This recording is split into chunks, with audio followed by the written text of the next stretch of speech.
आप लोगों का एक बार फिर से विज्ञान के सेशन में स्वागत है। हम लोग रसायन विज्ञान का चैप्टर जो धातु एवं अधातु है उसको आज आगे और बढ़ा रहे हैं।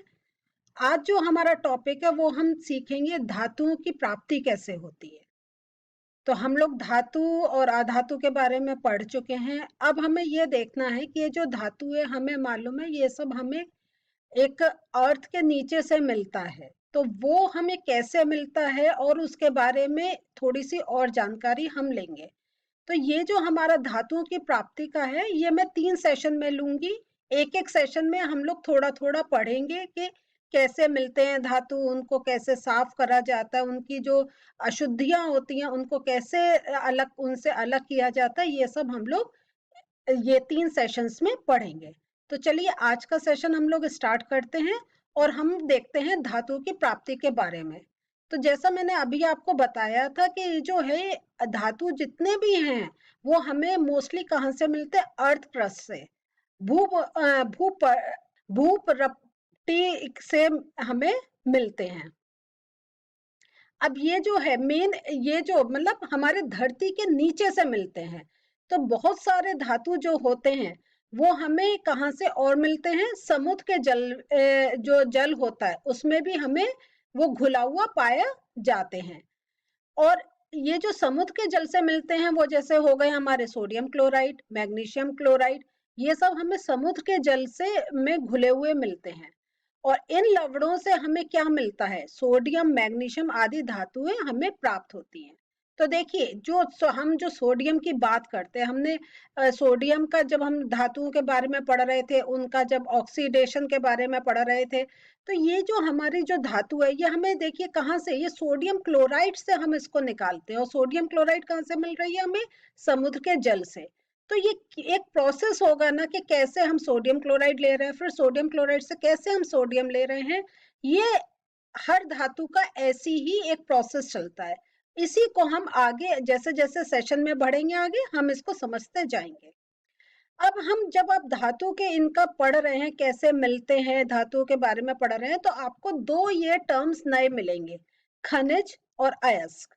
खनिज मतलब हो गया मिनरल्स, अयस्क हो गया ओर्स। अब इनमें फर्क क्या है? तो जो खनिज है वो है तत्व या यौगिक जो पृथ्वी से जो हमें मिलते हैं वो होते हैं खनिज। और अयस्क क्या हुए? खनिज जिनमें किसी विशेष धातु या तत्व की मात्रा ज्यादा होती है। तो वो क्या होते हैं? तथा उन धातुओं या तत्वों को लाभकारी रूप में निकाला जा सकता है, वो अयस्क कहलाते हैं। तो यहाँ पे आपने समझा, जो हमें धरती से मिल रहे हैं या कहीं और जो हमें समुद्र के जल से मिल रहे हैं वो हो गए खनिज। और वो मतलब जिसमें से हमें ये अयस्क मिलते हैं, उसमें से हम अयस्क को निकालते हैं। तो ये अयस्क का एक बार फिर से देखिए क्या है? खनिज जिनमें किसी विशेष धातु या तत्व की मात्रा ज्यादा होती है वो अयस्क हो जाते हैं। जैसे अगर हम कहें, जैसे हमने आयरन पढ़े, एल्युमिनियम का पढ़े, तो जब उस किसी जो हमें एक नीचे से जो एक हमें एक, देखिए यहाँ पे मैंने पिक्चर में भी दिखाया, इस टाइप से अगर कुछ मिलेगा और उसमें अगर आयरन की मात्रा ज्यादा है तो हम इसको कहेंगे ये आयरन ओर है, ये आयरन का, लोहे का अयस्क है। अब हम धातु के निष्कर्षण के बारे में पढ़ते हैं कि उनका एक्सट्रैक्शन कैसे होता है। ये जो अयस्क होते हैं वो, उनसे धातुओं का हम निष्कर्षण करते हैं, ये हम लोग पढ़ चुके हैं। तो यहाँ पे देखिए मैंने क्या लिखा हुआ है कि अयस्क से धातुओं के निष्कर्षण के लिए धातुओं को 3 श्रेणियों में विभाजित किया जाता है। तो अब आपको समझ में आ रहा होगा कि मेन जो अब हम चल रहे हैं वो हमारा मेन अयस्क है, क्योंकि उसमें से ही हमें धातुओं को निकालना होता है और उसी में ही धातुओं की ज्यादा मात्रा होती है। तो अब ये जो है, जो मैंने अभी आपको ये बताया 3 श्रेणियों में, ये 3 श्रेणियां क्या हैं? या तो हम विद्युत अपघटन से निकालते हैं, या कार्बन के उपयोग से उसका अपचयन करते हैं, या प्राकृतिक अवस्था में ही वो उनको हम जो उपस्थित हमें मिलता है। तो यहाँ पे जैसे मैंने एक्टिविटी सीरीज आपको बार बार से दिखा रही हूँ, और मैंने आपको इससे पहले वाले सेशन में ये भी बताया था कैसे इसको बहुत कोई एक स्टेटमेंट बना के आप उसको याद कर सकते हैं। तो ये जो श्रूके हैं हमारे, ये विद्युत अपघटन से होता है, पोटेशियम से एल्यूमिनियम तक।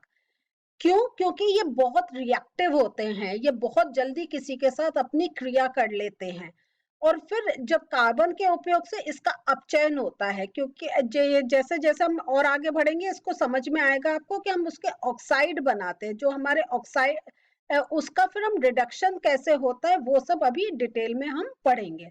और जो नीचे सबसे नीचे का देख रहे हैं हमारा सिल्वर और गोल्ड का Ag और U, सोना और चांदी, ये आप जानते हैं ये बहुत कम रिएक्शन करते हैं।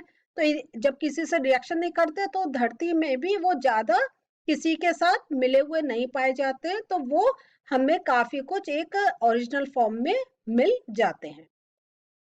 अब हम सक्रियता श्रेणी के निचले हिस्से में आने वाले धातु निम्न जो हैं उनके बारे में पढ़ते हैं।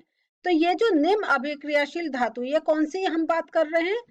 तो इन धातुओं में क्या होता है, बहुत ही कम क्रियाशील होती है। जैसे मैंने अभी आपको सिल्वर और गोल्ड के बारे में बताया था, चांदी और सोने के बारे में बताया था। तो ये हमारे जो धरती के अंदर देखिए यहाँ पे लिखा है मुक्त अवस्था, ये फ्री स्टेट में पाए जाते हैं, क्योंकि ये आपसे प्रश्न भी पूछा जा सकता है कि इन धातुओं का निष्कर्षण कैसे होता है। तो इनका जो हमारा एक्सट्रैक्शन होता है वो कैसे होता है, क्योंकि वो ज्यादा डिफिकल्ट नहीं होता, क्योंकि ये फ्री अवस्था में पाए जाते हैं। और आप अगर इसको थोड़ा समझाना चाहें तो ये भी कह सकते हैं क्योंकि ये बहुत कम अभिक्रियाशील होते हैं, तो इनकी किसी से क्रिया करके वो कोई नया यौगिक नहीं बनाते हैं। अब हम लोग देख रहे हैं जो हमारे ये बीच में जो आ रहे हैं, तो सक्रियता श्रेणी के मध्य भाग में जो हमारे धातु आ रहे हैं उनका कैसे हम एक्सट्रैक्शन हमारा होता है। तो ये जो मध्य भाग में आने वाले धातु होते हैं ये मध्यम रूप से क्रियाशील होते हैं। तो ये तो इसलिए मैं आपको बार बार ये रिएक्टिविटी सीरीज दिखा रही हूँ कि याद रखिए श्रूके जो है बहुत ज्यादा रिएक्टिव हैं, बहुत क्रियाशील हैं, बीच के मध्य हैं। तो मध्य का मतलब है तो उनकी जो क्रियाशीलता होगी वो भी मध्यम होगी। तो इसलिए वो धरती के अंदर किस रूप में पाए जाते हैं? ऑक्साइड, सल्फाइड और कार्बोनेट के रूप में। इनकी क्रियाशीलता कम होती है, तो या तो वो ऑक्सीजन से या सल्फर से या कार्बोनेट से इनका रिएक्शन होता है, इनकी अभिक्रिया होती है। अब हम ऊपरी भाग का देख रहे हैं, ये हमारा, अब आप समझ गए होंगे कि ये क्या है, इनकी क्रियाशीलता कैसी होगी जो ऊपरी भाग में है। हाँ, ये बहुत अभिक्रियाशील है। देखिए यहाँ पे इसलिए लिखा गया है उच्च अभिक्रियाशील धातुएं हैं ये, और इसलिए क्या होता है ये प्रकृति में मुक्त रूप में नहीं पाए जाते। तो देखिए क्या हमारा सबसे नीचे का और सबसे ऊपर का क्या डिफरेंस आ गया। जो सबसे नीचे हमारा सोना और चांदी है वो कम अभिक्रियाशील है, वो मुक्त अवस्था में पाए जाते हैं। लेकिन जो हमारे टॉप के हैं वो मुक्त अवस्था में, ये जो टॉप के हैं ये मुक्त अवस्था में नहीं पाए जाते। क्यों नहीं पाए जाते? बिल्कुल ठीक, क्योंकि ये बहुत क्रियाशील हैं, उच्च क्रियाशील हैं, आप कुछ भी बोल सकते हैं। और इनका क्या नाम जो है, जैसे यहाँ पे देखिए यही से आप नाम पढ़ सकते हैं, potassium, sodium, calcium, magnesium, aluminium. तो अब आप जब ये इतने अभिक्रियाशील हैं तो इनका जो हमारा जो एक्सट्रैक्शन है वो इतना इजी नहीं होता, क्योंकि जब हम कोई एक प्रोसेस कर रहे होते हैं, कोई हमारा एक सिस्टम में होता है, तब भी वो जल्दी से किसी और से अभिक्रिया करके एक नया यौगिक बना लेते हैं। तो इनका जो निष्कर्षण होता है इसलिए विद्युत अपघटन से होता है। तो विद्युत अपघटन में एक बार फिर से रिवाइज करना चाहूंगी, वो क्या हो गया। हमने जैसे जल का देखा था कि जब हम जल से वो इलेक्ट्रोड डाल के जल डालते हैं और इलेक्ट्रोड उसमें डालते हैं, इलेक्ट्रिक करंट पास करते हैं, हाइड्रोजन और ऑक्सीजन अलग हो जाती है। तो ऐसे ही इनकी जो यौगिक बने होंगे उनको हम विद्युत अपघटन करेंगे, तो जैसे इनका जिसके साथ भी एक क्रियाशीलता से जो यौगिक बनेगा वो अलग हो जाएगा और ये धातु अलग हो जाएंगे। तो आने वाले सेशंस में ये भी हम विद्युत अपघटन कैसे होगा इसको और ज्यादा डिटेल में डिस्कस करेंगे। तो ये जो हम बात कर रहे हैं, जो हम ये धातुओं को उनके अयस्क से निकालने की जो बात कर रहे हैं, इस प्रक्रिया को हम धातु शोधन कहते हैं, मेटलर्जी। तो केमिस्ट्री आपका जो रसायन विज्ञान है, तो आपको ये धातु शोधन मेटलर्जी ये वर्ड आपको बहुत सुनने में आएगा। तो आप अभी 10th में पढ़ रहे हैं, 11th 12th में और डिटेल में इस प्रोसेस जितने हैं उनको और पढ़ेंगे। तो ये वर्ड आप लोग के लिए हो सकता है नया हो, तो याद कर लीजिए धातु शोधन मेटलर्जी। धातु शोधन का अपने आप ये समझ लीजिए कि धातु को कैसे हम उसके शुद्ध रूप में लेकर आ रहे हैं, किसमें से, किसमें से, यहाँ उसके अयस्क में से, उसके ओर्स में से। अब देखिए ये डिफरेंट स्टेप्स होते हैं। जैसे अभी हमने देखा था, हमने जो हमारी रिएक्टिविटी सीरीज थी उससे हमने देखा था कि जो हमारी रिएक्टिविटी सीरीज थी उसमें हमने देखा था कौन से धातु कितने क्रियाशीलता है, उनको उनकी क्रियाशीलता पे उनको एक डिफरेंट लेवल में हमने डिवाइड करा था। अब हम देखते हैं जो हमारा अयस्क जो उनका जो हमारा जब हम निकालते हैं तो कैसे उसके प्रोसेस चलते हैं। तो पहले जो अयस्क होता है उसका हम क्या करते हैं, सांद्रण करते हैं, कॉन्सेंट्रेशन करते हैं। और कॉन्सेंट्रेशन कैसे, देखिए वही 3 उच्च अभिक्रियाशील धातु है, मध्यम अभिक्रियाशील धातु है और निम्न अभिक्रियाशील धातु है। चलिए सबसे पहले निम्न अभिक्रियाशील धातुओं की तरफ देखते हैं। तो हमने क्या देखा था कि वो कुछ ही से उनका रिएक्शन होता है, ऑक्सीजन से, सल्फर से, तो उसका हम सल्फर सल्फाइड अयस्क बनाते हैं। चलिए सबसे पहले हम लोग निम्न अभिक्रियाशील धातुओं के से स्टार्ट करते हैं। तो सबसे पहले ये जो निम्न अभिक्रियाशील धातु हैं इनका सल्फाइड अयस्क बनाते हैं, उसका फिर भर्जन करते हैं, उसमें से धातु मिलती है और उसका फिर परिष्करण करते हैं, मतलब पूरा एक प्योर फॉर्म। मध्यम जो अभिक्रियाशील धातुएं हैं उसके 2 प्रोसेस होते हैं, या तो हम उसके कार्बोनेट अयस्क बनाते हैं या सल्फाइड अयस्क। और जो कार्बोनेट अयस्क है उसका निस्तापन करते हैं और सल्फाइड अयस्क का भर्जन करते हैं। और जब उससे जो हमें मिलता है वो हमें मिलता है धातु का ऑक्साइड। इस ऑक्साइड का हम अपचयन करते हैं। तो अपचयन मतलब क्या हो गया, हमने पढ़ा था ना उपचयन और अपचयन। तो अपचयन मीन्स हमने पढ़ा था अपचयन, उपचयन अपचयन के बारे में पढ़ चुके हैं। अपचयन मीन्स क्या हुआ, हाँ, कि जब ऑक्सीजन उससे निकल जा रही है। तो देखिए धातु का जब हमने ऑक्साइड बनाया और फिर हम उस ऑक्सीजन को अलग कर देते, इसलिए धातु का अपचयन, और फिर हमें धातु का शोधन।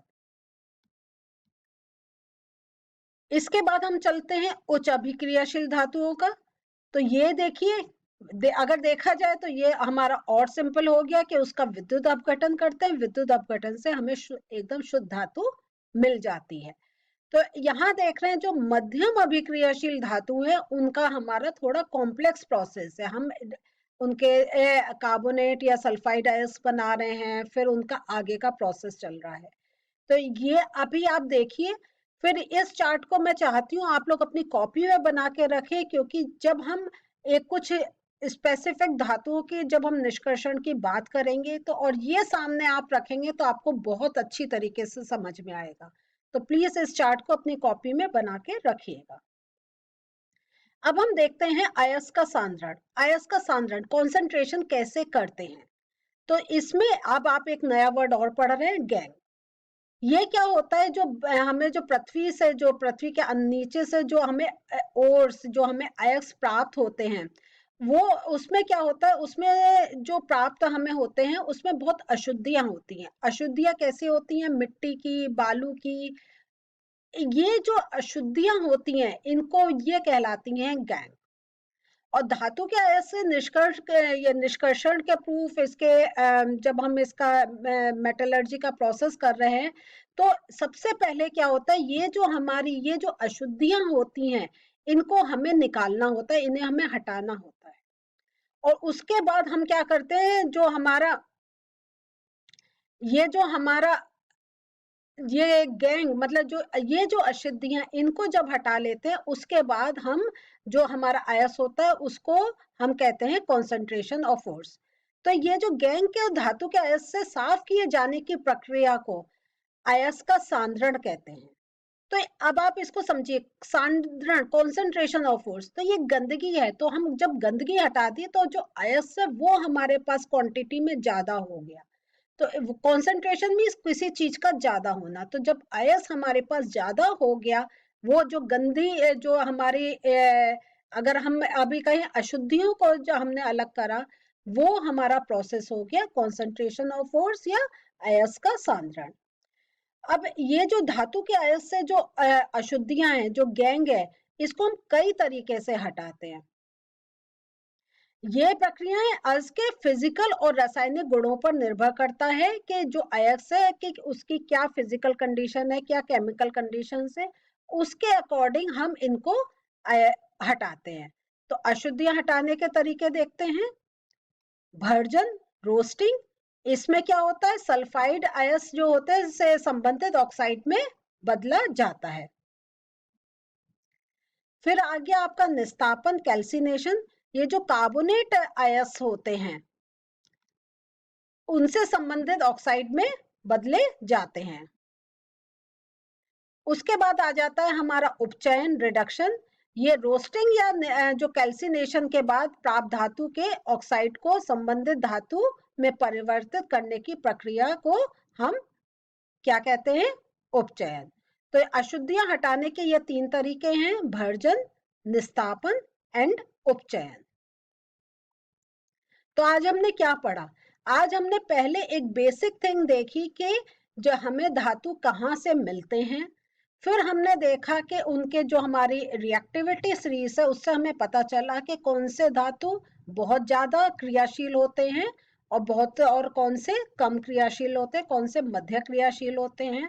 फिर हमने देखा कि कैसे उनको साफ कर सकते हैं, और इसमें हमने थोड़े से नए टर्म्स पढ़े, गैंग का पढ़ा। गैंग क्या हुआ कि जब जितनी अशुद्धियां होती हैं वो किसी धातु के साथ वो गैंग कहलाती हैं।